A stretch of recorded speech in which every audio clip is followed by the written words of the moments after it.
الحمد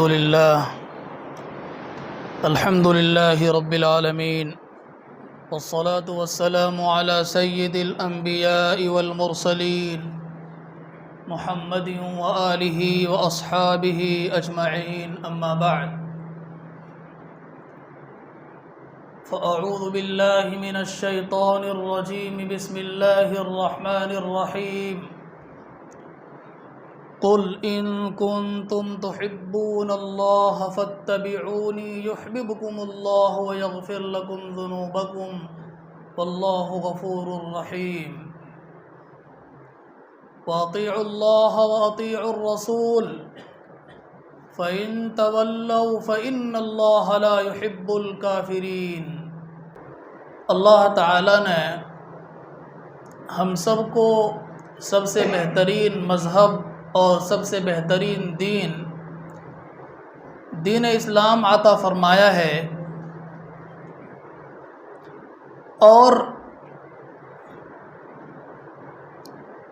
اس دین اسلام کو لے کر جناب محمد الرسول اللہ صلی اللہ علیہ وسلم کو ہمارے درمیان مبعوث فرمایا. رسول اکرم صلی اللہ علیہ وسلم کی نبوت رہتی دنیا تک کے لیے ہے، اسی لیے آپ علیہ الصلاۃ والسلام کی تعلیمات تمام چیزوں کو محیط ہے. انسان کو جن جن چیزوں میں رہنمائی کی ضرورت ہے ان تمام کے تمام چیزوں میں آپ علیہ الصلاۃ والسلام کی تعلیمات موجود ہے، آپ کی ہدایات موجود ہے. ایسا کوئی شعبہ نہیں کہ جس کے بارے میں حضور اکرم صلی اللہ علیہ وسلم کی ہدایات موجود نہ ہو. اسی لیے قرآن کریم کی اس آیت کے اندر جو ابھی تلاوت کی گئی، اللہ رب العزت نے صاف طور پر اپنے نبی کی زبانی اعلان کرا دیا کہ اے پیغمبر، آپ لوگوں میں یہ اعلان کر دیجئے، لوگوں کو بتا دیجئے، ان کنتم تحبون اللہ، اگر تم اللہ تعالیٰ سے محبت کے دعوے دار ہو، اگر تم یہ کہتے ہو کہ ہم لوگ اللہ تعالیٰ سے محبت کرتے ہیں، فاتبعونی، تو تمہیں میری اتباع کرنی پڑے گی اور میری تعلیمات کے مطابق اپنی زندگی گزارنی پڑے گی. یحببکم اللہ، کیا نتیجہ ہوگا؟ اگر تم حضور اکرم صلی اللہ علیہ وسلم کی تعلیمات ہدایات کے مطابق چلو گے، زندگی گزارو گے، اور ایک ایک چیز میں حضور علیہ الصلاۃ والسلام کے قول و فعل اور عمل کی اتباع کرو گے تو اللہ تعالیٰ تم سے محبت کریں گے، اور اس محبت کے نتیجے میں اللہ تعالیٰ تمہارے تمام گناہوں کو معاف فرما دیں گے. یہ اعلان کرایا جناب محمد الرسول اللہ صلی اللہ علیہ وسلم کی زبانی خود اللہ رب العزت نے، اور اس میں یہ بتا دیا کہ حضور علیہ الصلاۃ والسلام سے محبت کا طریقہ یہ ہے کہ آپ علیہ الصلاۃ والسلام کے قول و فعل کی اتباع کی جائے، آپ صلی اللہ علیہ وسلم کی تعلیمات کی روشنی میں چلا جائے، اور اس سے بڑھ کر احادیث کی کتابوں کا مطالعہ کریں اور پڑھیں تو پتہ چلے گا کہ اللہ کے نبی صلی اللہ علیہ وسلم نے اپنی محبت سے، اپنے آپ سے محبت کرنے کا طریقہ ہمیں کیا بتایا ہے. محبت کیا اس چیز کا نام ہے کہ ہم رسول اللہ صلی اللہ علیہ وسلم کے نام پر جشن منائیں، جلسے جلوس منعقد کریں؟ یہ حضور علیہ الصلاۃ والسلام سے محبت کا نام ہے؟ ایسا ہرگز نہیں ہے. آپ علیہ الصلاۃ والسلام نے ایک حدیث کے اندر صاف فرمایا، کل امتی یدخلون الجنت الا من ابا، میری ساری امت جنت میں جائے گی سوائے انکار کرنے والے کے. صحابہ نے پوچھا کہ اللہ کے نبی انکار کرنے والے کون ہیں؟ فرمایا من اطاعنی دخل الجنہ ومن عصانی فقد ابا، جس نے میری اطاعت کی، میری تعلیمات کے مطابق زندگی گزاری اور میری ہدایات پر چل کر کے اس دنیا سے چلا گیا، اس نے میری اطاعت کی اور وہ جنت میں جائے گا، اور جس نے میری نافرمانی کی اس نے میرا انکار کر دیا. تو حضور سے محبت کا طریقہ یہ ہے کہ آپ علیہ الصلاۃ والسلام جو تعلیمات لے کر کے آئے ہیں، آپ علیہ الصلاۃ والسلام جو طریقے لے کر اللہ رب العزت کی طرف سے آئے ہیں، ان طریقوں کے مطابق چلا جائے، ان طریقوں کے مطابق حضور سے محبت کا اظہار کیا جائے۔ اسی لیے ایک حدیث کے اندر، لمبی حدیث ہے، اس حدیث کے راوی حضرت عرباض بن ساریہ رضی اللہ تعالی عنہ ہے، وہ کہتے ہیں کہ ایک دفعہ اللہ کے نبی صلی اللہ علیہ وسلم نے بہت مؤثر نصیحت کی، بہت بلیغ نصیحت کی، ایسی نصیحت کی کہ اس نصیحت کے بعد صحابہ کرام کے آنکھوں سے آنسو جاری ہو گئے اور دل سہم گئے، بہت دل کے اندر ڈر پیدا ہو گیا۔ تو حضرت عرباض بن ساریہ رضی اللہ تعالیٰ عنہ کہتے ہیں کہ ایک صاحب نے حضور علیہ الصلاۃ والسلام سے عرض کیا کہ اللہ کے رسول، آپ نے آج اتنی مؤثر نصیحت کی۔ حضور کی ساری نصیحت مؤثر ہوا کرتی تھی، لیکن اس دن حضور نے کچھ زیادہ ہی لوگوں کو رلا ڈالا تھا آخرت کے حوال کو ذکر کر کے۔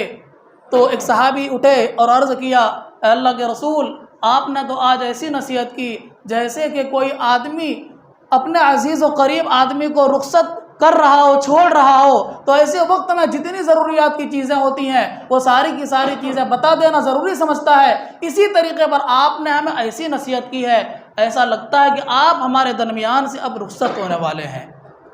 اس لیے اے اللہ کے نبی، اوصینا یا رسول اللہ، اے اللہ کے رسول، ہمیں خاص حکم دے کر چلے جائیے تاکہ آپ کے بعد ہم ان وصیتوں پر اور ان نصیحتوں پر عمل کر کے جنت میں جا سکیں اور راہ راست پر رہ سکیں۔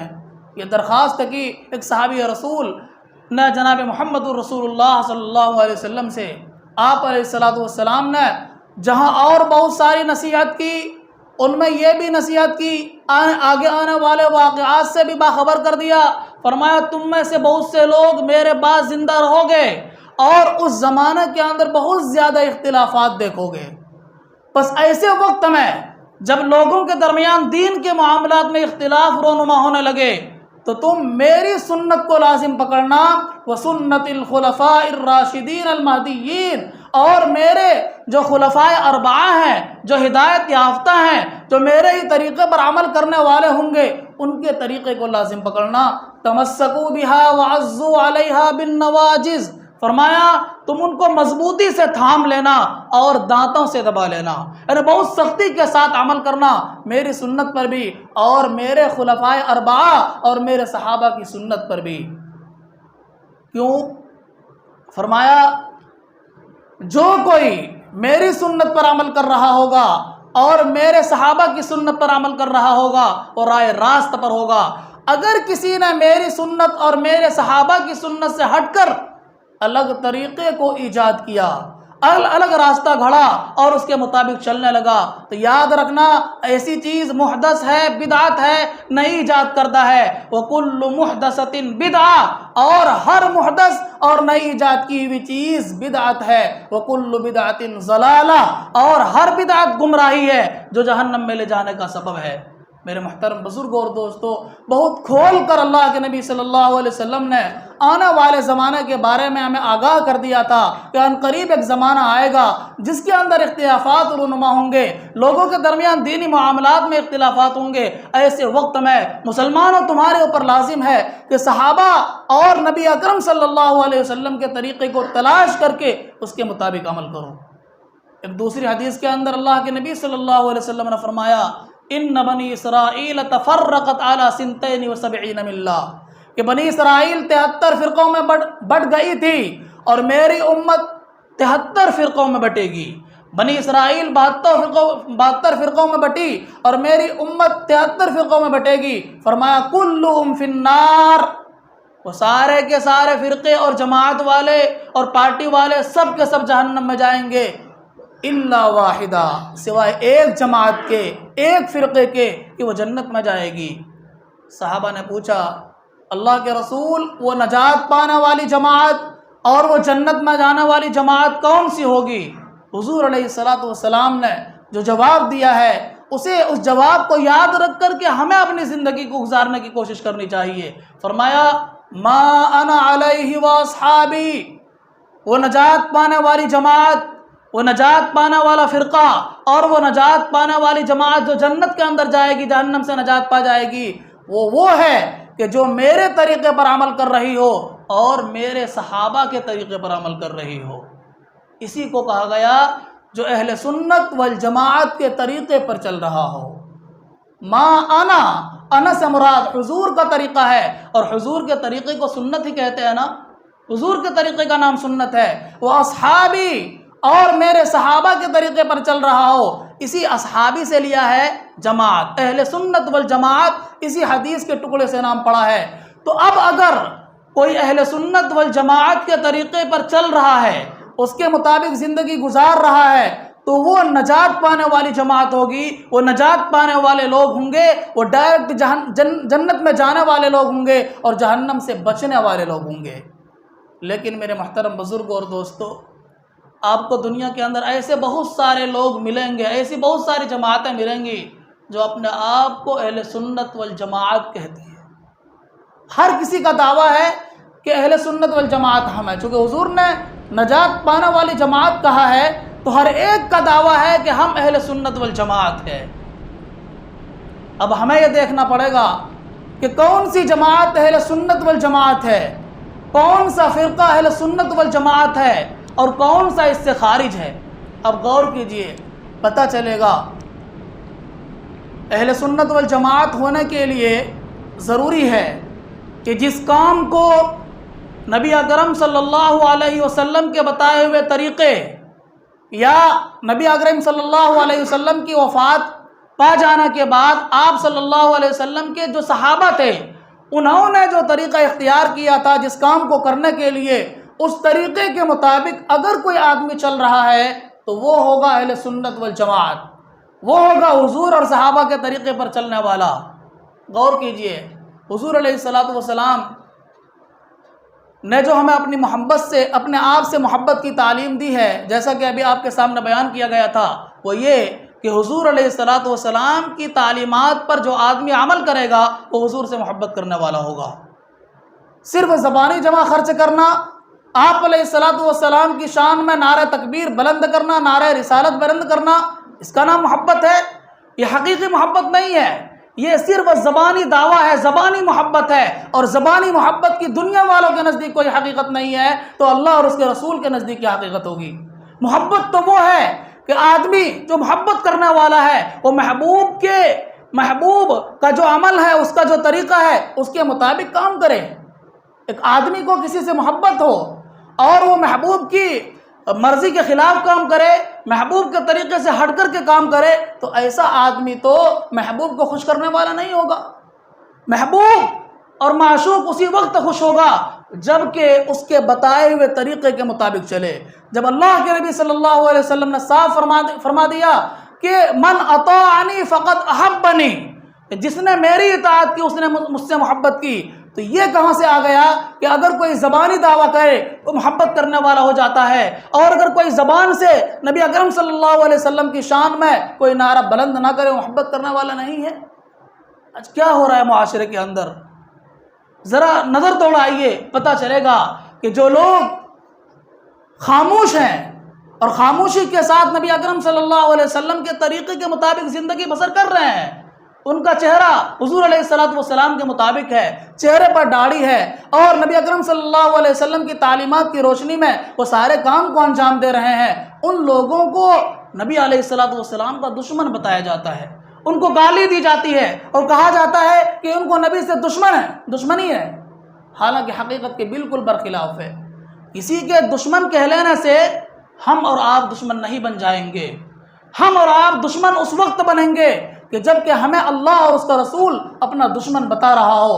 اگر ہم اللہ اور اس کے رسول کی تعلیمات کے مطابق چل رہے ہوں اور کوئی ہمیں دشمن بتا رہا ہو تو اس سے ہمارے اوپر کوئی فرق نہیں پڑنا چاہیے، ایسے آدمی کے پیچھے ہمیں نہیں پڑنا چاہیے، بلکہ ایسے جلسے اور جلوس، ایسی مجلس، ایسی میلاد کی مجلس ہو یا کوئی اور مجلس ہو جہاں حضور علیہ الصلوۃ والسلام کی تعلیمات کے خلاف کام کیا جا رہا ہو، ان پہ ہمیں شرکت سے بھی باز رہنا چاہیے، وہاں شریک بھی نہیں ہونا چاہیے۔ اس لیے کہ جو آدمی گناہوں کی مجلس میں جا کر شریک ہوگا، حضور علیہ الصلوۃ والسلام کے طریقے کے خلاف منعقد کی جانے والی مجلس کے اندر شریک ہوگا، وہ ثواب اترنے والی مجلس نہیں ہوگی، بلکہ وہ اللہ رب العزت کا غضب نازل ہونے والی مجلس ہوگی۔ میرے محترم بزرگ اور دوستو، اللہ کے نبی جناب محمد الرسول اللہ صلی اللہ علیہ وسلم نے جو محبت کا ہمیں طریقہ بتایا ہے، اس طریقے کے مطابق ہمیں چلنا چاہیے۔ حضور سے محبت کا طریقہ یہ ہے کہ ہم آپ علیہ السلام کے اخلاق کو اپنائیں۔ آپ علیہ السلام کے جو اقوال ہیں، جو افعال ہیں، جو احکامات ہیں، ان کے مطابق زندگی گزر کریں۔ آپ علیہ السلام نبوت ملنے سے پہلے بھی غریبوں کی مدد کیا کرتے تھے، دوسروں کے ساتھ خیر خواہی کا معاملہ کیا کرتے تھے۔ آپ علیہ السلام امانت دار تھے، امین تھے، صادق تھے، سچے تھے، دھوکے باز اور جھوٹ نہیں بولا کرتے تھے۔ اس طریقے کو ہمیں اپنانا چاہیے۔ ہر مسلمان کو نبی اکرم صلی اللہ علیہ وسلم کے طریقے کو اپناتے ہوئے، آپ علیہ السلام کے اخلاق کو اپناتے ہوئے زندگی کے تمام شعبوں میں امانت داری کا مظاہرہ کرنا چاہیے۔ جھوٹ، دجل اور مکاری وغیرہ سے پورے طور پر باز آنا چاہیے۔ آج عجیب و غریب چیز ہے، معاشرے کے اندر جھوٹ بولنے اور ایک دوسرے کو دھوکہ دینے میں کوئی عیب نہیں سمجھا جاتا، یہ کوئی عیب کی چیز نظر نہیں آتی۔ آدمی کے لیے جھوٹ بولنا انتہائی آسان ہو گیا ہے، چاہے وہ کوئی بھی کسی بھی پارٹی اور کسی بھی جماعت سے منسلک لوگ ہوں، جھوٹ بولنا آدمی کے لیے انتہائی آسان ہو گیا ہے۔ دھوکہ دینا ایک دوسرے کو انتہائی آسان ہو گیا ہے، اور ایک دوسرے کے ساتھ غداری کرنا بہت آسان ہو گیا ہے۔ حالانکہ نبی اکرم صلی اللہ علیہ وسلم کی امتی ہونے کا، آپ علیہ السلام سے محبت کا تقاضا یہ ہے کہ ان تمام چیزوں کو چھوڑ دیں اور وہ تمام چیزیں اپنائیں جو نبی اکرم صلی اللہ علیہ وسلم کے اندر بدرجہ اتم موجود تھی۔ میرے محترم بزرگوں اور دوستو، اللہ کے رسول صلی اللہ علیہ وسلم سے محبت کا جو مروجہ طریقہ ہے، وہ طریقہ خود بہت بعد کے لوگوں کو اپنا گھڑا ہوا ہے۔ حدیث کے اندر جو یہ کہا گیا کہ ہر نئی چیز بدعت ہے، اس سے علماء نے تعریف کی اور بدعت کی تعریف کی کہ بدعت ہر وہ چیز کہلائے گی کہ جس کا سبب نبی اکرم صلی اللہ علیہ وسلم کے زمانے میں، صحابہ کے زمانے میں موجود ہو، لیکن اس کے باوجود بھی اس کام کو نہ تو حضور نے کرنے کا حکم دیا ہو اور نہ صحابہ نے کیا ہو۔ اب دیکھیے، ذرا غور کیجئے، جو مروجہ میلاد کا طریقہ ہے، حضور علیہ السلام سے محبت کا جو طریقہ ہے، کیا اس کا سبب حضور کے زمانے میں موجود نہیں تھا؟ بھئی میلاد کیوں مناتے ہیں؟ بتائیں ذرا، آپ لوگ میلاد کیوں مناتے ہیں؟ حضور علیہ السلام کی ولادت کی خوشی میں نا، حضور علیہ السلام پیدا ہوئے تھے، اس پر خوشی ہوئی تھی، اس لیے میلاد مناتے ہیں، یہی وجہ ہے نا؟ یا یہ وجہ حضور کے زمانے میں نہیں تھی؟ صحابہ کرام کو حضور کی پیدائش پر خوشی نہیں تھی؟ لیکن اس کے باوجود بھی نہ تو حضور نے خوشی منانے کا حکم دیا اور نہ ہی حضور کی وفات کے بعد کسی بھی صحابی نے اس کام کو انجام دیا ہے۔ لائیں کوئی روایت، کسی صحابی کا عمل بتائیں کہ جس میں حضور علیہ السلام کی ولادت کے دن کو خوشی منانے کا دن کہا گیا ہو، یا کسی صحابی نے حضور علیہ السلام کی ولادت کے دن کو جشن کا ماحول بنایا ہو اور حضور علیہ السلام کی ولادت کے خاص دن میں سیرتی جلسے منعقد کرنے کا اہتمام کیا ہو، حضور علیہ السلام کے مناقب اور فضائل کو بیان کرنے کا اہتمام کیا ہو۔ حضور کی سیرت ایسی چیز ہے کہ جس کو سال کے 365 دن میں بیان کیا جائے۔ حضور علیہ السلام کی سیرت تو ایسی چیز ہے کہ جس کو زندگی کے ہر شعبے میں اپنے سامنے رکھ کر کے اس کے مطابق عمل کرنا چاہیے۔ حضور کی سیرت یہ نہیں ہے کہ 365 دن میں صرف ایک دن 2-3 گھنٹے کے لیے، 2-4 گھنٹے کے لیے جلسے جلوس منعقد کر لیا جائے اور حضور سے محبت کا زبانی اظہار کر دیا جائے اور پھر حضور علیہ السلام کی سنت کی دھجیاں اڑا دی جائے۔ کیا ہوتا ہے؟ جو لوگ اس طرح کی محافل میں شریک ہوتے ہیں وہ طرح طرح کی برائیوں کے اندر مبتلا ہوتے ہیں۔ جہاں وہ جلسے جلوس منعقد کرتے ہیں وہ نماز کا خیال نہیں رکھتے، ایک دوسرے کو اذیت پہنچانے سے بچنے کا خیال نہیں رکھتے۔ سڑک کے اندر، روڈ پر، شارع عام پر، چوراہے پر مجلس منعقد کر دی جاتی ہے اور آنے جانے والوں کو بہت پریشانی کا سامنا کرنا پڑتا ہے۔ میرے محترم بزرگوں اور دوستو، تو سمجھیے حضور علیہ السلام سے محبت کیا ہے۔ محبت یہ ہے کہ حضور علیہ السلام کی تعلیمات پر عمل کیا جائے، آپ علیہ السلام کے اخلاق اور کردار کو اپنایا جائے اور اس طرح کے خرافات سے پورے طور پر بچا جائے۔ اگر نبی اکرم صلی اللہ علیہ وسلم سے محبت کا طریقہ صرف زبانی محبت کا دعویٰ کرنا ہوتا تو صحابہ کرام حضور علیہ الصلوۃ والسلام کی محبت میں جان قربان نہیں کرتے۔ وہ کافی سمجھتے کہ حضور کا نام لے لیں اور نعرہ بلند کر دیں، محبت کا حق ادا ہو جائے گا۔ صحابہ کو کس قدر محبت تھی۔ اگر کوئی کم فہم یہ سمجھے کہ حضور علیہ الصلوۃ والسلام سے محبت ہمیں زیادہ ہے، العیاذ باللہ صحابہ سے زیادہ ہے، تو یقیناً وہ کافر ہو جائے گا، اس کے کفر میں ذرہ برابر شبہ نہیں ہوگا۔ حضور علیہ الصلوۃ والسلام سے محبت صحابہ کرام کو کس قدر تھی، آپ اس کا اندازہ اس واقعے سے لگا سکتے ہیں۔ صلح حدیبیہ کے موقع پر جب آپ علیہ الصلوۃ والسلام جا رہے تھے عمرہ کرنے کے لیے، تو حدیبیہ کے مقام پر آپ کو اور تمام صحابہ کو روک دیا گیا تھا۔ آپ علیہ الصلوۃ والسلام نے بار بار درخواست کی مشرکین سے کہ ہم صرف عمرہ کرنے کے ارادے سے جا رہے ہیں، ہمارا کوئی اور ارادہ نہیں ہے، لیکن اس کے باوجود بھی ان لوگوں نے مانا نہیں تھا۔ بہت سارے لوگ آئے کفار کی طرف سے مختلف طرح سے باتیں کرنے کے لیے، آخر میں چند معاہدے پر نبی پاک علیہ الصلوۃ والسلام کو رخصت ہونا پڑا تھا۔ اس وقت کفار کی طرف سے جو ایک آدمی آیا تھا، اس نے جب اپنے قوم کے اندر جا کر کے صحابہ کے احوال کو بیان کیا ہے اور حضور علیہ الصلوۃ والسلام سے صحابہ کے محبت، حضور علیہ الصلوۃ والسلام سے صحابہ کے محبت کے واقعات کو جو بیان کیا ہے، اس میں یہ بھی ہے، وہ کہتے ہیں کہ خدا کی قسم وہ صحابہ، ان کے ماننے والے، ان کے آس پاس بیٹھنے والے ایسے لوگ ہیں کہ اگر وہ زمین پر کچھ تھوکتے بھی ہیں تو تھوک کو زمین پر گرنے نہیں دیتے، بلکہ اپنے ہاتھ پر لے کر چہرے پر مل دیتے ہیں۔ اپنی ناک سے کوئی ریزش صاف نہیں کرتے، اس کو ہاتھ پر لے کر کے مل لیتے ہیں۔ اس قدر صحابہ کرام کو محبت تھی کہ ایسی محبت آج کل کے زمانے کے مسلمانوں کو نبی اکرم صلی اللہ علیہ وسلم سے ہے؟ یقیناً نہیں ہے۔ اس کے باوجود بھی صحابہ نے یہ کام نہیں کیا تھا۔ اس کا مطلب یہ کہ آج کا جو طریقہ ہے یہ اپنی طرف سے گھڑا ہوا طریقہ ہے، اس کا دین اسلام سے کوئی تعلق نہیں ہے، اس کا صرف نفس کی خواہش کی تکمیل سے تعلق ہے۔ میرے محترم بزرگوں اور دوستو، حقیقی محبت اللہ کے نبی صلی اللہ علیہ وسلم کی تعلیمات پر عمل کرنا ہے اور حضور علیہ الصلوۃ والسلام کے اخلاق کو اپنانا ہے، ان کی سیرت کو پوری زندگی اپنا کر ہمیں عمل کرنا ہے۔ آج جب کہ ماحول پوری دنیا کے اندر مسلمانوں کے خلاف بنا ہوا ہے، ایسے وقت میں ہمیں سخت ضرورت ہے کہ ہم اسلام کی مکمل طور پر پیروی کریں۔ اب یہ وہ زمانہ آ چکا ہے کہ جس زمانے میں اسلام اور غیر اسلام، مسلمان اور غیر مسلمان کے درمیان فرق ہوگا۔ اب پتہ چلے گا کہ کون حقیقی مسلمان ہے اور کون صرف زبانی جمع خرچ کرنے والا مسلمان ہے، کون صرف شکل و صورت کے اعتبار سے مسلمان لگ رہا ہے اور کون کس کے دل میں حقیقت کے اندر اسلام داخل ہے۔ جو آدمی حقیقی مسلمان ہوگا وہ کسی بھی حالت میں کیسے بھی حوال آ جائیں، کیسی بھی پریشانیاں آ جائیں، وہ اسلام کے دامن کو چھوڑنے والا نہیں ہوگا۔ لیکن اگر کوئی زبانی دعویٰ کرتا ہے اور صرف اپنے ظاہری شکل و صورت کو اسلام کے موافق بنا رکھا ہے تو ایسا آدمی یقیناً حالات کے آنے پر اسلام کا دامن چھوڑے گا۔ اس لیے اپنے اندرون کی حالت کو مضبوط کرنے کی ضرورت ہے۔ فی الحال ایمان کی چیزوں کو مضبوط کرنے کی ضرورت ہے تاکہ جب دجال کا فتنہ رونما ہو اور وہ ہمیں اسلام سے بہکانے کی کوشش کریں اور اپنے آپ کو خدائی کا دعویٰ کر کے اپنے اوپر ایمان لانے کی دعوت دیں، تو ہم ایسے وقت میں پہچان سکیں کہ یہ خدا نہیں ہے، ہمارا خدا تو ایک ہے جس سے موت کے بعد ملاقات ہوگی اور وہیں پر ہمارا سب حساب و کتاب لیا جائے گا۔